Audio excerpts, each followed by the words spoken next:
कंवारी ननद। अंजलि की उम्र लगभग 30 साल हो चुकी थी। वो एक स्कूल में टीचर की जॉब करती थी। अंजलि के घर में उसकी माँ के अलावा उसका छोटा भाई और भाभी भी रहा करते थे। 30 साल की उम्र होने के बाद भी अंजलि की अब तक शादी नहीं हुई थी। इस बात को लेकर अंजलि की माँ रुक्मिणी देवी काफी परेशान रहा करती थी। माँ, मैं स्कूल जा रही हूँ, जरा मेरा टिफिन तो दे दीजिए। अब क्या पूरी जिंदगी मैं तुझे टिफिन बनाकर देती रहूंगी? अरे कुछ सोचा भी अपने बारे में या बस ऐसे ही? क्या माँ, सुबह सुबह फिर वही बातें लेकर बैठ गई। माँ गलत क्या कह रही है अंजलि दीदी, इतनी उम्र हो चुकी है आपकी। माँ कब तक आपकी सेवा करती रहेंगी? भाभी, मैंने माँ को कब कहा कि मेरी सेवा करो? वैसे भी अपना टिफिन मैं खुद तैयार कर लेती हूँ, बस टेबल से उठाकर देने को ही तो कहा था। वैसे अंजलि दीदी, देखा जाए तो टिफिन उठाकर देने की उम्र तो आपकी है। आपका अपना घर परिवार बच्चे होते तो ये जिम्मेदारी आज आप पूरी कर रही होती। एक बात मेरी समझ में नहीं आती, अगर मेरी शादी नहीं हुई तो इसमें मेरी क्या गलती है और तुम सब लोग मेरे पीछे क्यों पड़े रहते हो? अरे कुछ कहना क्या पीछे पड़े रहना होता है? अपने छोटे भाई को देख, तुझसे 3 साल छोटा है लेकिन 2 बच्चे खेल रहे हैं आंगन में। मुझे आप लोगों की कोई बात नहीं सुननी, जा रही हूँ मैं। और आप में से किसी को मेरा कोई काम करने की जरूरत नहीं है, मैं खुद संभाल लूंगी। इतना कहकर अंजलि वहां से चली जाती है। शाम को जब अंजलि अपने स्कूल से लौटकर घर वापस आती है तो उसने देखा कि पड़ोस वाली निर्मला चाची वहां पर बैठी हुई थी। क्या बात है अंजलि बिटिया, नौकरी करके वापस आ गई? जी चाची जी, कैसी हैं आप? मैं तो ठीक हूँ बेटा, तुम बताओ शादी के बारे में कुछ सोचा या नहीं? अरे रहने दीजिए ना, इससे तो शादी की बात करना ही बेकार है। कुछ भी कहो तो गुस्सा करती है, बात बात पर आंखें दिखाती है। माँ, आप ऐसा क्यों कह रही हैं? मैंने कब आप पर गुस्सा किया? अरे अंजलि बेटा, तुम्हारी माँ ठीक ही तो कहती है। 30 की होने आई हो, अब तुम्हें भी शादी वादी कर लेनी चाहिए। चाची जी, आप तो ऐसे कह रही हैं जैसे शादी करने से मैंने मना किया हो। रहने दीजिए निर्मला चाची, हमारी अंजलि दीदी को अभी तक उनकी पसंद का दूल्हा नहीं मिला ना, इसीलिए वो शादी नहीं कर रही। भाभी, ऐसी कोई बात नहीं है। अरे तो फिर क्या बात है? तुम्हारी माँ ने तुम्हारे लिए इतने रिश्ते ढूंढे लेकिन तुम्हें कोई पसंद ही नहीं आता। क्या है ना चाची जी, हमारी ननद रानी नौकरी जो करती है ऐसे ही थोड़ी ना किसी को पसंद कर लेंगी। अरे भाई, नौकरी का घमंड है तो बात अलग है, कोई और बात हो तो बताओ, कोई रास्ता निकाला जाए। नहीं चाची जी, कोई बात नहीं है, बस मुझे अभी तक अपनी पसंद का कोई मिला नहीं है।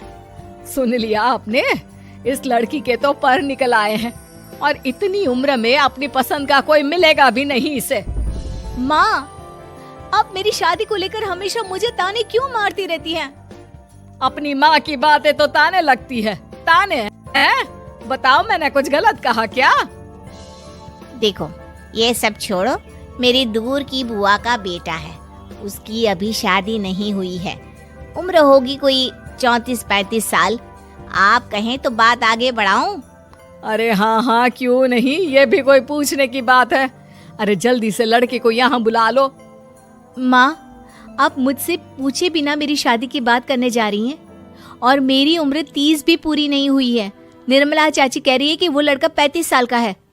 अंजलि दीदी, आपको क्या लगता है इस उम्र में कोई फिल्म का हीरो आएगा आपके लिए? देखिए, अब पसंद और नापसंद की बात तो रहने दीजिए, पसंद करने की उम्र तो आपकी निकल चुकी। अब तो जो भी मिले उसी से शादी कर लीजिए, इसी में भलाई है। तेरी भाभी बिल्कुल ठीक कह रही है। अब जैसा रिश्ता मिले उसके लिए हाँ कर देना, ताकि हम भी गंगा नहाए। ठीक है, चलिए मैं उस लड़के को कहती हूँ, वो कल ही अंजलि को देखने आ जाएगा। अगले दिन निर्मला चाची के दूर का रिश्तेदार अंजलि को देखने उसके घर आता है। उसका नाम था अजय। अंजलि जी, तो आप नौकरी करती हैं, वो भी स्कूल में? जी हाँ, मैं स्कूल में टीचर हूँ। हमारी बेटी बहुत होशियार है। अरे पढ़ने लिखने में इतनी होशियार है, इसीलिए तो इसकी नौकरी लगी है स्कूल में। हाँ ठीक है आंटी जी, जरा मुझे भी तो बात करने दीजिए आपकी बेटी से। जी पूछिए ना, क्या पूछना चाहते हैं? अंजलि मैडम, ये तो बताइए कि आपने अभी तक शादी क्यों नहीं की? बस ऐसे ही, कहीं कोई रिश्ता पसंद नहीं आया इसलिए। लेकिन क्या मैं आपसे पूछ सकती हूँ कि आपने शादी क्यों नहीं की? अंजलि, क्या कर रही हो तुम?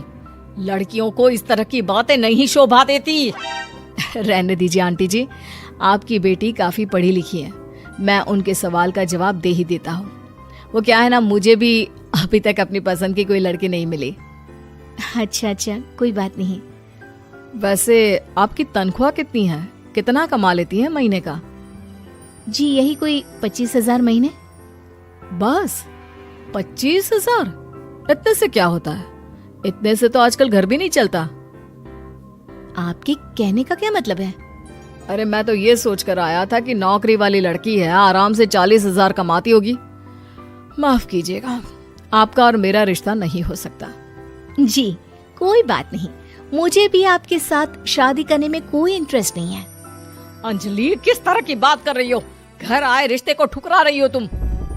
दीदी, अब इस उम्र में आपको इतनी अकड़ नहीं दिखानी चाहिए। अच्छा खासा रिश्ता हाथ से निकल गया, कहीं ऐसा ना हो कि जिंदगी भर कुंवारी ही रह जाओ आप। कुछ दिन और ऐसे ही निकल जाते हैं और अंजलि की शादी कभी नहीं होती। अंजलि के परिवार वाले बिंदास उसे ताने मारते रहते हैं, लेकिन अंजलि एक बड़ी नौकरी की तैयारी करती है और उसमें सिलेक्ट होने के बाद अंजलि को एक बहुत बड़ी नौकरी मिल जाती है। अब तो दीदी के नखरे और भी ज्यादा बढ़ जाएंगे भाई। अब तो इतनी बड़ी नौकरी जो लगी है, अब इनकी शादी होने से रही। माँ, मुझे नौकरी के लिए दूसरे शहर जाना पड़ेगा। आप जानती हैं ये बहुत बड़ी जॉब है और इसमें पैसे भी बहुत ज्यादा मिलेंगे। अच्छा, कितने पैसे मिलेंगे बेटा? माँ, मुझे हर महीने 90,000 सैलरी मिलेगी। क्या? अरे वाह वाह, ये तो बहुत अच्छी बात है। लेकिन फायदा क्या? कितने भी पैसे मिले, शादी तो हुई नहीं ना तुम्हारी। अंजलि नौकरी करने के लिए दूसरे शहर में चली जाती है और जब कुछ महीनों के बाद वो वापस घर आती है तो उसे अपने पति के साथ देखकर उसके घर वाले हैरान रह जाते हैं। अरे अंजलि, तूने शादी कर ली और हमें बताया तक नहीं। और दामाद जी करते क्या हैं? इतनी बड़ी कार है उनकी। माँ, मैं आपको सब कुछ बताना चाहती थी, लेकिन आप सबके ताने सुनकर बहुत दुखी हो गई थी और इसलिए मैंने अपनी पसंद से शादी कर ली। मेरे पति मेरे साथ ही ऑफिस में नौकरी करते हैं और बहुत बड़े अफसर हैं। और एक बात बताऊं माँ, आज मैं बहुत खुश हूँ।